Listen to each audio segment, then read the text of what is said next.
Amis du petit atelier, bonjour et bienvenue dans cette vidéo. Une vidéo dans laquelle j'ai envie de m'adresser à tous ceux et à celles qui rêvent, qui ont rêvé de faire de l'aquarelle. Peut-être aussi à ceux qui ont déjà commencé à faire de l'aquarelle ou ceux qui sont un peu avancés dans l'aquarelle. Mais en tout cas, ce que je veux montrer dans cette vidéo, c'est en quoi cette merveilleuse technique est spécifique de toutes les autres. En quoi elle est différente de l'huile, de l'acrylique, de la gouache, du pastel, etc., de tous les supports.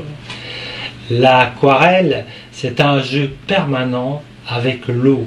C'est un jeu avec l'eau dans le pinceau, c'est un jeu avec l'eau sur le papier et dans le papier. Je vais ici vous exposer les deux techniques de base, vraiment ce serait la toute première leçon d'aquarelle. Je vais vous exposer les deux techniques de base pour dire j'ai commencé l'aquarelle. La première technique, c'est le dégradé, c'est-à-dire comment aller dans un lavis d'une couleur intense à une couleur plus claire. Et vous verrez que pour avoir une couleur plus claire en aquarelle, on ne met pas du blanc comme pour l'huile, l'acrylique ou le pastel, etc. Non, on met plus d'eau. Et la deuxième chose que je vais vous montrer, c'est comment faire un mélange de deux couleurs. Et on va terminer par un petit exemple en bonus. Alors, suivez-moi et on va faire ça calmement ensemble. Alors, donc mon papier, c'est un papier en coton, 100% coton. Mes couleurs sont des couleurs là, de Daniel Smith. Elles sont un peu sèches, donc je vais les raviver.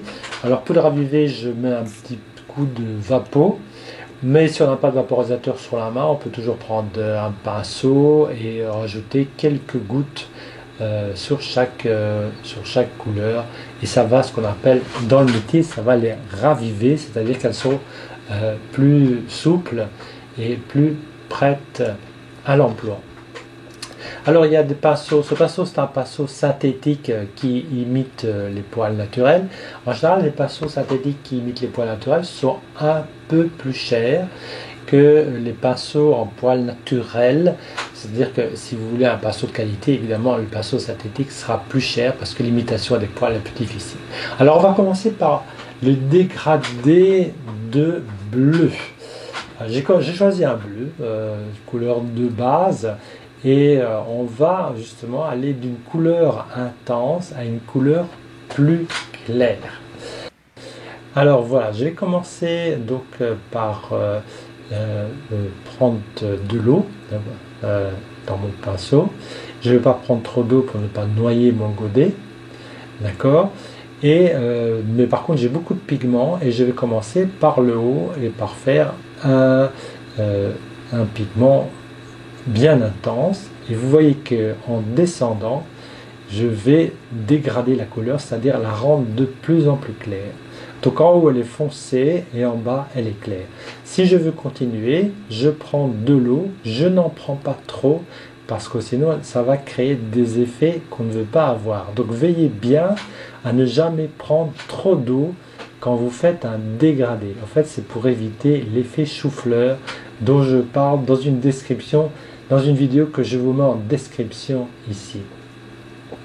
Alors, je peux évidemment, vous allez voir l'effet chou-fleur, je vais quand même donner un petit exemple. Admettons que je mette beaucoup d'eau au milieu, vous allez voir qu'il va se créer un trou dans mon lavis. Et ce trou, en séchant, va s'aggraver et va faire une véritable catastrophe. Alors, qu'est-ce qui se passe dans mon lavis si jamais j'ai le problème?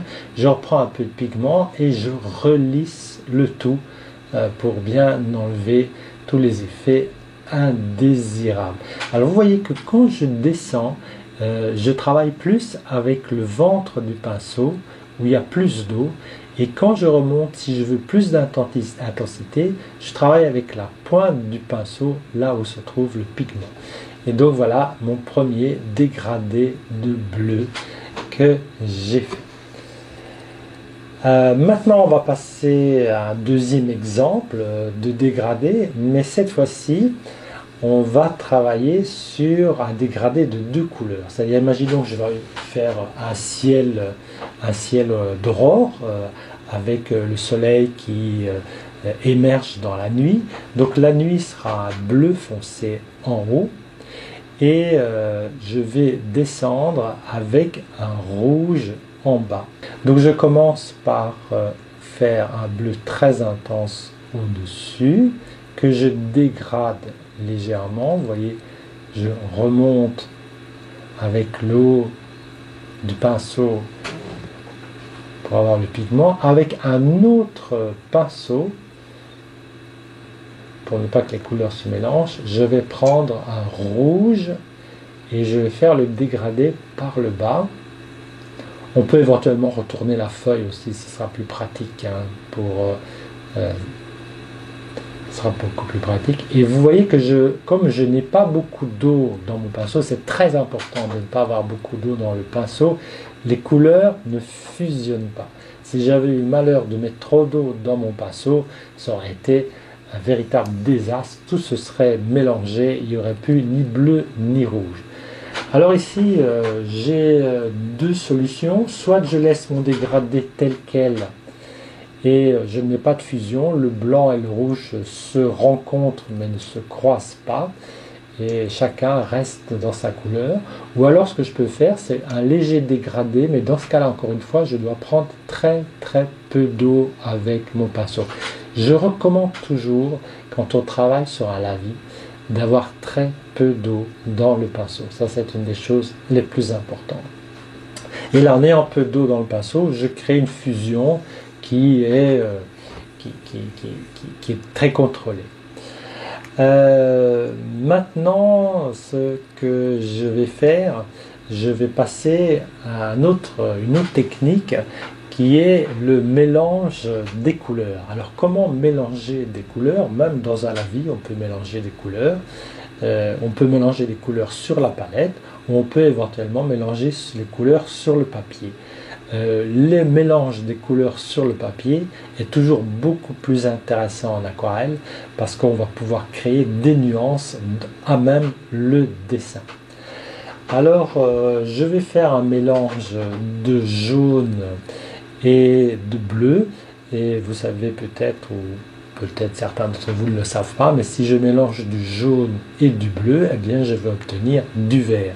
Alors cette fois-ci, je vais opter pour un vert brillant, donc un vert comme dans l'arc-en-ciel, et donc je vais prendre un bleu qui tire vers le jaune, un bleu donc le plus froid possible, parce que le lapis lazuli, l'outre-mer est beaucoup trop chaud, et je vais prendre un jaune qui tire vers le bleu, un jaune très froid. Et voyez, je vais vous montrer comment je fais. Je n'ai peut-être pas mis assez d'eau, je vais prendre un peu plus. Voilà. Donc cette fois-ci, je ne fais pas de dégradé. Je mets la même intensité de couleur partout. Vous voyez, c'est déjà beaucoup plus simple, mais ça reste néanmoins un lavis. Le lavis n'est pas nécessairement une couleur dégradée. Un lavis, ça peut être une couleur totalement unie. Et puis je prends le jaune froid. Cette fois-ci, je vais retourner la feuille, ce sera plus facile. Et le jaune froid, je vais l'étendre de l'autre côté. Et cette fois-ci, je n'ai pas beaucoup d'eau sur le pinceau, très important. Je vais mélanger les 2 couleurs et je vais obtenir du vert. Alors ça a un vert très vif, très brillant, qui tire un peu sur l'émeraude. Si j'avais pris un autre jaune, un jaune qui tire vers le rouge, automatiquement mon vert aurait été aurait tendu vers le kaki. Alors maintenant, ce qu'on va faire, on va travailler, comme je vous l'avais promis, on va faire un petit bonus. On va voir comment procéder avec une pomme. Donc je dessine ma pomme, et une pomme c'est rouge, donc les couleurs complémentaires du rouge vers le plus clair c'est le jaune, et vers le plus foncé c'est le bleu. Donc je commence par peindre l'intérieur de ma pomme en rouge. Donc je prends un rose permanent en fait, qui est le rouge le plus chaud. Pour une pomme, je préfère avoir un rouge plus chaud. J'aurais pu choisir un autre rouge, mais j'ai choisi un rouge plus qui tire vers l'orange. Et je fais un lavis dans la pomme, c'est-à-dire que je couvre complètement la pomme de couleur. vous voyez qu'il n'y a pas de traces de pinceau parce que d'abord, d'une part, il n'y a pas trop d'eau dans mon pinceau, donc je vous conseille toujours de mettre le moins d'eau possible dans votre pinceau. Et deuxièmement, je ne tarte pas trop, il y a des fois il faut aller plus vite, des fois il faut plus lentement, et deuxièmement, je ne tarte pas trop pour que la couleur diffuse et que la vie soit bien régulier. Alors regardez, pour éclairer la pomme, eh bien je rajoute du jaune. Donc en rajoutant du jaune, ma pomme est plus claire, c'est un peu comme si elle était tournée vers la zone de lumière. Voilà. Je peux rajouter du jaune, je pourrais éventuellement rajouter de l'eau si je voulais, mais dans ce cas-là, ce sera un dégradé du rouge et la pomme tendrait vers le rose, ce qui est pas mal aussi, hein. Et si je veux la foncer, ben je rajoute du bleu. Alors ici, j'ai pris un bleu de Prusse pour ne pas tomber dans un violet qui sera un peu violent, et voilà, je fais une diffusion pour créer cet effet d'ombre. Et comme ça, j'ai ma pomme, une partie plus claire qui va vers la lumière, une partie plus foncée qui est vers l'ombre. Et comme ça, j'ai une pomme avec un parfait dégradé. Voilà, si je veux rajouter une petite tige pour que ma pomme soit terminée. Et la démonstration est terminée. Je vous remercie infiniment d'avoir suivi cette vidéo qui constituera donc la toute première leçon d'aquarelle et je vous dis à bientôt pour une prochaine vidéo. Au revoir.